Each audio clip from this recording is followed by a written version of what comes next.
Hit TV YouTube channels లో మీ వ్యాపార ప్రకటనలకు మరియు ప్రమోషనల్ ఇంటర్వ్యూస్ కోసం వెంటనే సంప్రదించండి.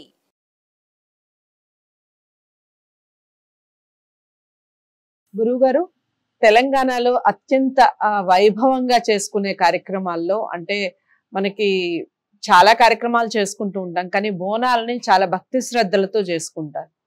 ఇంకా మనకి పెద్దమ్మ గుడి దగ్గర బోనాలంటే మాత్రం అందరూ ప్రతి ఒక్కళ్ళు కూడా హాజరవ్వటం, ఈవెన్ గవర్నమెంట్ కూడా చాలా సపోర్ట్ చేయటం తెలంగాణ వచ్చిన తర్వాత చాలా వైభవంగా చేసుకుంటూ ఉంటారు. బోనాలకి ఎందుకు అంతటి విశిష్టత? బోనాలు చేసుకోవటం వలన వచ్చే మంచి ఫలితాలు ఏమిటి? ఈ విషయాల గురించి చెప్పండి. చాలా మంచి ప్రశ్న. శ్రీ గురుభ్యో నమః. శ్రీ మహాగణాధిపతయే నమః. అరుణాం కరుణాతరంగితాక్షిం ధృతపాశాంకుశపుష్పబాణచాపాం అనిమాదివిరయూవృతాం అయోకైః అహమిత్యేవ విభావయేద్ భవాని. అమ్మ, బోనము అంటే అర్థం నైవేద్యము అనేటువంటి ఒక అర్థం. దాన్ని ప్రాకృత భాషలోకి తీసుకెళ్లేటప్పటికి బోనము అని చెప్పి అన్నారు. అసలు బోనం అంటే నైవేద్యం. ఈ నైవేద్యం అమ్మవారికి ఆషాఢ మాసంలోనే పెట్టాలా, తక్కిన రోజుల్లో పెట్టకూడదా అంటే ఆషాఢ మాసంలో పెట్టేటువంటి ఒక నైవేద్యం చాలా ఘనమైనటువంటిది అమ్మకు. ఎందుకు అంటే ఆషాఢ మాసంలో ప్రకృతి పులకించి ఉంటుంది, మంచి వర్షాలు పడడం. మనకు రోహిణి కార్తీ అంటే మే 24-25 తేదీల నుంచే మనకు వర్షాకాలం ప్రారంభం. నిజానికి కూడా చెప్పాలంటే రోహిణి కార్తీ ఎప్పుడైతే ప్రవేశమైందో అప్పటి నుంచి వర్షాలు పడుతూ ఉండడము, మృగశిర కార్తీలో వర్షాలు విపరీతంగా పడి వేసినటువంటి విత్తనాలన్నీ కూడా మొలకెత్తి భూమంతా కూడా ఆకుపచ్చ చీర కట్టుకొని ఉన్నట్టుగా ఉంటుంది. పచ్చని చెట్లు. అంతకుముందు ఎండాకాలంలో గ్రీష్మ ఋతువులో ఎండిపోయినటువంటి ఒక చెట్లు, ఏవైతే ఆకులు వెళ్ళిపోయినటువంటి ఒక చెట్లన్నీ కూడా ఎగురేస్తూ నవాంకురాలు అంటారు. నవాంకురాలు వెలిగించి ఆ చెట్లు పచ్చగా కనబడము, భూమంతా పచ్చ. నదులన్నీ కూడా నీళ్లతో నిండి ఉండడము, నదులు కానీ చెరువులు కానీ నీళ్ళతో నిండి ఉండడము. కొందరికి కొత్త ధాన్యము, ఉగాది వరకు కొత్త ధాన్యం వస్తుంది, కొత్త ధాన్యం కొందరికి రావడము, ఇవన్నీ కూడా మనకు ఉంటుంది. ఇది ప్రకృతి సంబంధమైనటువంటి ఒక పండగ. బోనాలు అనేటువంటిది ఏదైతుందో ప్రకృతి మాతకు మనం సేవ చేసుకోవడం. ఈ ప్రకృతి మాత ఎవరు? ఆమె రూపం అనేటువంటిది మనకు తెలియదు కదా. అందు గురించి అమ్మవారిని ప్రకృతి మాతగా చేసుకున్నాం. అయితే ఈ ప్రకృతి మాతను మహాకాళి అని చెప్పి, ఎల్లమ్మ అని చెప్పి, పోచమ్మ అని చెప్పి రకరకాల పేర్లు పెట్టుకుని ఈ ప్రకృతిని మనం సేవిస్తూ ఉన్నాం. అమ్మ ఒకటే, కానీ మనము రకరకాల పేర్లు పెట్టుకొని ఈ అమ్మను సేవిస్తూ వస్తున్నాము. అలాంటిది ఈ ఆషాఢ మాసం వచ్చేటప్పటికి ప్రకృతి అంతా కూడా మంచిగా సుందరంగా తయారై ఉంటుంది. ఎక్కడ చూసినా పచ్చని పొలాలు, ఆనందంగా ఉంటుంది, జలాలు ఉంటాయి, ఎండబాల తగ్గిపోయి మంచి చల్లటి గాలి, చల్లటి వాతావరణము. ఎక్కడ వెళ్ళినా కానీ కంటి చూపు అందినంత మేరకు పచ్చని పొలాలు పచ్చగా కనబడుతుంది, ప్రకృతి ఆనందంగా పులకిస్తూ ఉంటుంది. అయితే పెద్దలు చెప్పడం ఏంటంటే ఈ ఆషాఢ మాసంలో అమ్మవారు ఆ ప్రకృతిదేవి భూమి మీద తిరుగుతూ ఉంటుంది. రెండవది, ఈ ఎప్పుడైతే జలాలు, చెరువులు, వాగులు అన్నీ కూడా పొంగి పొర్లుతున్నాయో భూమి అంతా కూడా బురదగా ఉంటుంది. దానివల్ల కొన్ని అంటువ్యాధులు రావడానికి కూడా ఆస్కారం ఉంటుంది. కలరా, మసూచి ఇలాంటి ఒక వ్యాధులు రావడానికి కూడా అలా ఉంటుంది. అలాంటి వ్యాధులకు ఈనాడంటే సైన్స్ పెరిగింది, రకరకాల వ్యాక్సినేషన్ ఇస్తున్నారు, తగ్గిస్తున్నారు వ్యాక్సినేషన్. కానీ ఆనాడు ప్రకృతి మాతను ప్రార్థించే రోగాలు తగ్గించుకున్నారు. ఆ రోగాలకు అమ్మవారే ఈ రోగాలు మనకు శాస్త్రంలో ఉంది. ఇప్పుడు మన మహిషాసుర మర్దని యొక్క వృత్తాంతం తీసుకున్న, లలితాదేవి త్రిపుర సుందరి వృత్తాంతం తీసుకున్న, అందులో కూడా రోగాస్త్రాలు వేయడము, మసూచాస్త్రాలు వేయడము, రాక్షసులు, అమ్మవారు వాటికి తగ్గించేయడము అనేటువంటి కూడా విషయం కూడా మనకు కనబడుతూ ఉంటుంది. అది నిజమో అబద్ధమో అది కొందరు మేము నమ్ముతున్నాం, కొందరేమో నమ్మడం లేదు. అయినా వాతావరణం వల్ల వాతావరణానికి ప్రకృతికి సంబంధించిన వ్యాధులు రావడానికి ఎక్కువగా ఆస్కారం ఉంటుంది. ఇది దోమలు పెరిగిపోతుంటాయి ఆషాఢ మాసం వచ్చేటప్పటికి. ఇటు మన ఈగలు ఇవన్నీ పెరుగుతుంటాయి. వాటి వల్ల రకరకాల అంటువ్యాధులు రావడానికి ఆస్కారం ఏర్పడుతుంది. ఇవన్నీ వ్యాధులు ఏమీ రాకుండా మనకు ఉండాలి అంటే అమ్మను సేవించుకోవాలి. అమ్మను ఎలా సేవిస్తాం మనము? అమ్మకు ఇష్టమైన యొక్క పదార్థాన్ని పెట్టి సేవించుకోవాలి. నైవేద్యం పెడితే ఆమె తృప్తి పడుతుంది. ఆమె భూమి మీద సంచరిస్తుంది కాబట్టి ఆమెకు నైవేద్యం పెట్టాలి. ఆ నైవేద్యమే బోనము అన్నారు దాన్ని. అది అయితే ఆ అమ్మవారికి నైవేద్యం ఎలా పెడతారు? ఏమి నైవేద్యం పెడతారు? అదే అడుగుదాం అనుకుంటున్నాను నేను. అమ్మవారికి అసలు ఏ నైవేద్యాలు పెట్టాలి? అమ్మవారికి నైవేద్యం పెట్టడం ఏమిటిది అంటే జీవహింస చేయమని అమ్మవారు ఎక్కడ చెప్పలేదు. మనకు లలితా నామాలలో కనబడుతుంది, లలితా సహస్రనామాలు చదివితే కనబడుతుంది మనకు. గుడాన్న ప్రీతమానసాహ అంటాడు. బెల్లపన్నము నైవేద్యం పెట్టండి అన్నాడు. ఆమె బెల్లపన్నం అంటే నాకు చాలా ఇష్టము, బెల్లపన్నము నైవేద్యం పాయసం బెల్లంతో అది కూడా చక్కెరతో కాదు, బెల్లంతో చేసిన పాయసం నాకు నైవేద్యం పెట్టండి రా నాయన అన్నాడు. ఈనాటికి కూడా వీళ్ళు మాంసం తిన్నా, ఏది తిన్నా, బ్రాండీలు తాగినా, విస్కీలు తాగినా, ఏమి తాగినా అది మన పొట్ట నింపుకోవడానికి, అమ్మవారికి కాదు. అమ్మవారికి కావాల్సింది ఏంటిది? మంచిగా బెల్లపన్నం వండుతారు, దాన్ని ఒక కొత్త కుండలో పెట్టేస్తారు, దానికి మంచిగా అలంకారం చేస్తారు, బెల్లపు పానకం చేస్తారు, అది తీసుకెళ్ళి అమ్మవారికి నైవేద్యం పెడతారు. కొందరు ఈ మూర్ఖత్వం చేత జీవహింస అమ్మవారి ముందే చేస్తున్నారు, కానీ ఆమె జీవహింస చేయమని ఎక్కడ చెప్పలే. జీవహింస వల్ల నేను తృప్తి పడతానని చెప్పలే. గుడాన్న ప్రీతమానస, బెల్లపన్నము మాత్రం నాకు నైవేద్యం పెట్టండి, మిమ్మల్ని కాపాడుతానని చెప్పింది. ఇంకోటి చెప్పింది మాంసనిష్ట అని చెప్పి లలితానామాలలోనే ఉంది. అది కూడా మాంస అనిష్ట విడదీసినట్టయితే, మాంసము నేను కోరడం లేదు, మాంస నిష్ట, నీ మాంసంలోనే నేనున్నాను, ఇంకా వేరే మాంసం నాకెందుకురా? అమ్మవారి నామాలు కనుక మనం విశదీకరించి దాన్ని కనుక మనం విపులీకరించుకున్నట్టయితే మాంస అనిష్ట, మాంసాన్ని నేను కోరడం లేదు, ఇష్టం లేదు నాకు. మాంస నిష్ట, నీ యొక్క శరీరంలో ఉండబడే యొక్క మాంసంలోనే రక్తరూపం, రక్తవర్ణ మాంసనిష్ట గుడాన్న ప్రీతమానస అంటాడు. రక్తవర్ణముతో నీ మాంసంలోనే నేను నివసించి ఉన్నాను అని చెప్తుంది అమ్మవారు. గుడాన్న ప్రీతమానస, బెల్లం పెట్టరా, బెల్లపన్నం పెట్టరా, నేను సంతోషపడతాను. అయితే బెల్లపన్నం తినడం వల్ల ఇంకోటి ఏముంది? రక్తంలో ఎర్ర రక్త కణాలు పెరుగుతాయి. బెల్లపన్నం తినడం అది ఉంది. చక్కెరతో చేసిన పాయసంలో పెరగడం కాదు, బెల్లంతో చేసినటువంటి ఒక పదార్థములోనే శరీరంలో రోగ నిరోధక శక్తి పెరుగుతుంది. రోగ నిరోధక శక్తి ఆ రోగ నిరోధక శక్తి పెరగడానికే మనం బెల్లపన్నంతో నైవేద్యం పెట్టాలి అమ్మవారికి. మేకలు కోసి, అవి కోసి, కోళ్ళు, మేకలు ఇవన్నీతో అమ్మవారు ఎక్కడ కోరలేదు. జీవహింస చేసి మనం పాపం కట్టుకుంటున్నాం ఒక జీవిని చంపి. కానీ అది ఆచారం అయిపోయింది, దాన్ని వద్దంటే మనల్ని కొడతారు. అది ఆచారంగా మనకు మారిపోయింది. కానీ అది కాదు.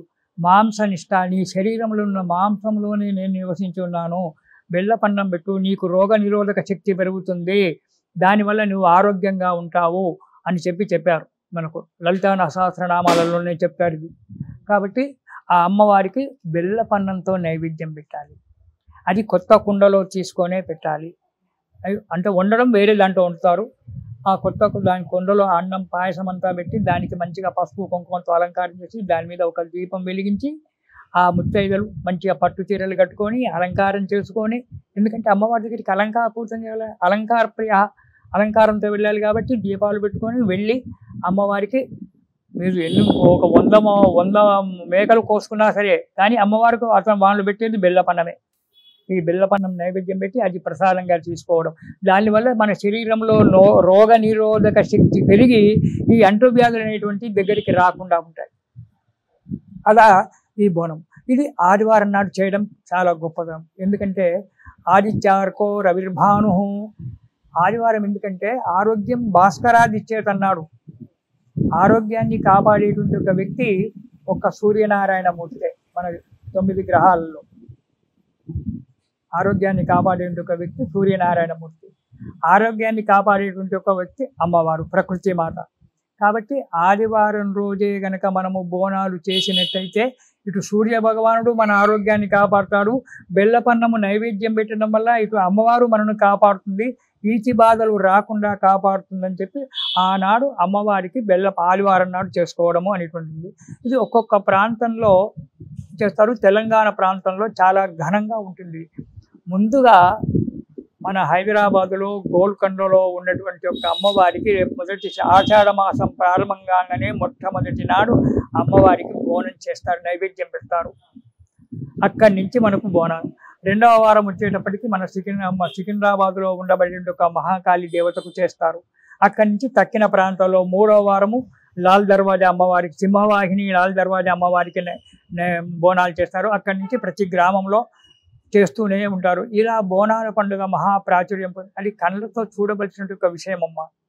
అంతమంది గుమికూడిన, అంతమంది ఉన్నప్పటికైనా వర్షం పడుతూ ఉంటుంది, వీళ్ళు దీపాలు తీసుకొని వెళ్తారు. సామాన్యంగా దీపాలు ఆరిపోవమ్మ, గాలికి వస్తాయి. నేను ఎన్నోసార్లు పరీక్షతో ఇక్కడ నిలబడే చూశాను. నేను గాలి వస్తుంది, దీపాలు ఆరిపోవు, చినుకులు పడుతూ ఉంటాయి, దీపాలు ఆరిపోవు. ఆనందంతో వీళ్ళు శివశక్తులు, శివమంటారు, శివశక్తులు వస్తుంటారు, సిగాలు ఊగుతుంటారు, డోలు వాయిస్తుంటారు, ఆనందంగా గంతులు వేస్తూ అవి తీసుకొని వెళ్తుంటే ఎంత ఆనందమయమమ్మా. ఆ చతుషష్ఠి యోగిని దేవతలు అమ్మవారి దగ్గర ఉండేటువంటి ఒక 64 కోట్ల దేవతలు ఎవరైతే యోగిని దేవతలు ఎవరుతున్నారో వాళ్ళంతా ఈ ముత్తైదులే కదా అనిపిస్తుంది. నా ఆలోచన నాకు అనిపిస్తుంది. ఆ 33 కోట్ల దేవతలు అమ్మవారి దగ్గర 64 కోట్ల చతుషష్ఠి 64 కోట్ల దేవతలు అమ్మవారి యొక్క సైన్యం, యోగిని దేవతలు.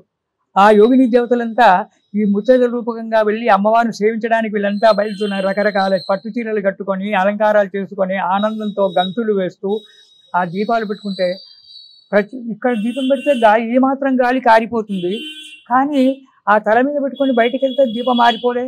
మరి అమ్మవారి శక్తి లేదంటావా? ఆ చినుకులు పడుతూ ఉంటే కూడా దీపం ఆరిపోలే. ఈ చినుకులు ఇంత 2 చినుకులు పడితే అబ్బో ఎలా అని భయపడతాము. మరి ఆ రోజు పెద్ద వర్షం పడ్డ, ఆ వర్షంలో కూడా ఆనందంతో గంతులు వేస్తూ ఆ బోనం తీసుకెళ్తూ నైవేద్యం తీసుకెళ్తారు అమ్మవారికి. ఎంత ఆనందమయంగా ఉండబడినటువంటిది.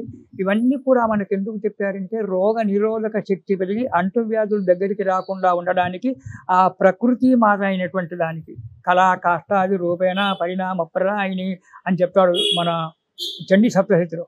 ఆమె నిమిషమాత్రంలో ఒక కళ, అంటే నిమిషంలో 60వ వంతులో 60వ వంతు కూడా ఒక్కసారి కన్ను తెరిచి చూస్తే మన జీవితాలు సఫలమైపోతాయి అని చెప్తుంటారు. అందు గురించి ఆమెను వేడుకోవడానికే ఈ బోనాల పండుగ మనం చేసుకుంటూ ఉంటాము, బోనాలు చేసుకుంటూ ఉంటాము. ఇక్కడి నుంచి ఆ తర్వాత ఈ ఆషాఢ మాసం అయిపోయిందంటే మళ్ళీ శ్రావణ మాసము, వరలక్ష్మి వ్రతాలు, నాగల పంచమి, వరలక్ష్మి వ్రతాలు, వ్రతాలు అన్ని చేసుకుంటారు. అసలు మనం చెప్పాలంటే మన భారతదేశము ఒక కర్మభూమి, వేదభూమి, కర్మభూమి. ప్రకృతి సేవనే మనదంతా కూడా. ఒక రాయిని పూజిస్తాం, ఒక చెట్టును పూజిస్తాం, ఒక గుట్టను పూజిస్తాం. కుక్క వచ్చిందంటే కుక్కను కొట్టము, కుక్కను కాలభైరవుని పూజిస్తాం. అటువంటి యొక్క సాంప్రదాయం ఉన్నటువంటి యొక్క మనది భారతదేశం. కుక్క అంటే శివుడి యొక్క ఇది శివస్వరూపము, కాలభైరవుడు అని చెప్పి అతని కుక్కకు కూడా మనం సేవ చేస్తాం. గాడిద వచ్చిందంటే గాడిద కొడక అని చెప్పి మనం తిడతాం వేరే వాళ్ళను. కానీ గాడిద అంటే ఎవరు? శీతలాదేవి యొక్క వాహనం. శీతలాదేవి ఎవరు? రోగాలు రాకుండా, మసూచి వ్యాధి రాకుండా కాపాడేటువంటి యొక్క, మనం ఈనాడు స్మాల్ పాక్స్, చికెన్ పాక్స్ అంటున్నాం. అలాంటి యొక్క మసూచి వ్యాధి రాకుండా కాపాడేటువంటి ఒక తల్లి శీతలాదేవి. ఆ శీతలాదేవి యొక్క వాహనము గాడిద. ఈనాడు కూడా వెళ్ళి చూడండి, కాశీపట్టణంలో శీతలా ఘాట్ ఉంది. అక్కడ ప్రతి సాయంకాలం గాడిదలు వచ్చి నిలబడతాయి. వాటికి కాళ్ళు కడిగి మనకు ఇక్కడ గోమాతకు ఎలా సేవ చేస్తామో అక్కడ కాశీలో ఆ గాడిదలకు ఆ విధంగా శీతలాదేవికి పూజ చేస్తున్నారు. ఓకే. అలా ప్రకృతి యొక్క సేవ చేయడము మన భారతీయ సాంప్రదాయం. ప్రతిదీ వేప చెట్టు కనబడింది అనుకో, శీతలాదేవి యొక్క వృక్షం అది, ఆ వేప చెట్టుకు పూజ చేస్తాం. రావి చెట్టు కనబడింది, రావి చెట్టుకు అశ్వత్థ వృక్షం అని పూజ చేస్తాం. ఒక మర్రి చెట్టు కనబడింది, వటవృక్షం అని పూజ చేస్తాం. అలా ప్రకృతి సంబంధమైనటువంటి ఒక పండుగలన్నీ కూడా మనకు వస్తూ ఉంటాయి. అందులో ఈ ఆషాఢ మాసం మొదటి నుంచి మొదలుపెట్టినట్టయితే తిరిగి మనకు ఎప్పటి వరకు, మళ్ళీ హోలీ పండుగ వరకు మనకు అన్ని పండుగలు. అందుకే దీనికి తొలి ఏకాదశి అని చెప్పి ఆషాఢ మాసంలో, గురు పౌర్ణమి అని చెప్పి గురువారము, చాతుర్మాస వ్రతారంభము, ఇవన్నీ కూడా మనకు చెప్పుకుంటూ వచ్చారు. కాబట్టి ఈ అమ్మవారి యొక్క బోనాలు చేయడము, బోనాలు చూడడము, చెయ్యడము, అమ్మవారికి నైవేద్యం పెట్టి ఆ పదార్థాన్ని మనం స్వీకరించడం వల్ల ఆ భగవంతుని యొక్క అమ్మవారి యొక్క కృప జరిగి మన శరీరంలో రోగ నిరోధక శక్తి పెరిగి ఆరోగ్యంగా ఉండడానికే ఈ పండుగలన్నీ అమ్మ. కాబట్టి ఈ బోనాల పండుగ అనేటువంటిది మన శరీరాన్ని మన ఆత్మను కాపాడడానికి చేసుకునేటువంటి ఒక పండుగ. ఇది మనం సంతోషంగా చేసుకోవాలి. ఆ జగన్మాత యొక్క కృపను పొందాలి, సంతోషంగా ఉందాం. ఇంతవరకు ఆషాఢ మాసంలో వచ్చేటువంటి యొక్క పండుగ విశేషాలు కొన్ని మనకు తెలిసినంత వరకు తెలుసుకున్నాము. తిరిగి మనము శ్రావణ మాసంలో జరగబోయేటువంటి ఒక పండుగల గురించి మళ్ళీ నెక్స్ట్ వీడియోలో మనం తెలుసుకుందాము. అంతవరకు మనమంతా కూడా ఈ పండుగలన్నీ జరుపుకుంటూ శ్రావణ మాసం ఎప్పుడు వస్తుందా అని చెప్పి ఎదురు చూసుకుంటూ కూర్చుందాము. స్వస్తి ప్రజాభ్య పరిపాలయంతాం న్యాయేన మార్గేణ మహిమహీషాః గోబ్రాహ్మణేభ్యః శోమస్తు నిత్యం లోకా సమస్తా సుఖినో భవంతు. చాలా చక్కగా వివరించారు. అమ్మవారి యొక్క బోనాలు ప్రతి ఒక్కళ్ళు ముఖ్యంగా తెలంగాణ ప్రాంతంలో అత్యంత భక్తి శ్రద్ధలతో జరుపుకునే పండుగల్లో ఇది చాలా ప్రాచుర్యం పొందింది. ప్రతి ఒక్కళ్ళు ఇంట్లో బోనాలు ఎత్తుకోవటం, ముఖ్యంగా ఆడపిల్లలు ఉన్న ఇంట్లో చాలా అంటే చాలా అంగరంగ వైభవంగా చేసుకునే పండుగ బోనాల పండుగ. అమ్మవారికి ఎలాంటి ప్రసాదాలు చేసుకోవాలి, ఏ విధంగా చేయాలి, ఎంత భక్తి శ్రద్ధలతో చేయాలి, దానివల్ల వచ్చే పుణ్యఫలం ఏ విధంగా ఉంటుంది, ఈ వీడియో ద్వారా తెలుసుకుందాం. తప్పకుండా ఈ బోనాలని అందరూ భక్తి శ్రద్ధలతో జరుపుకోవాలని కోరుకుంటూ ఈ వీడియోని లైక్ చేసి షేర్ చేయండి, ఛానల్ని సబ్స్క్రైబ్ చేసుకోండి. ఇలాంటి మరిన్ని మంచి వీడియోస్తో మళ్ళీ మీ ముందుకు వచ్చే ప్రయత్నం చేస్తాను. నమస్తే.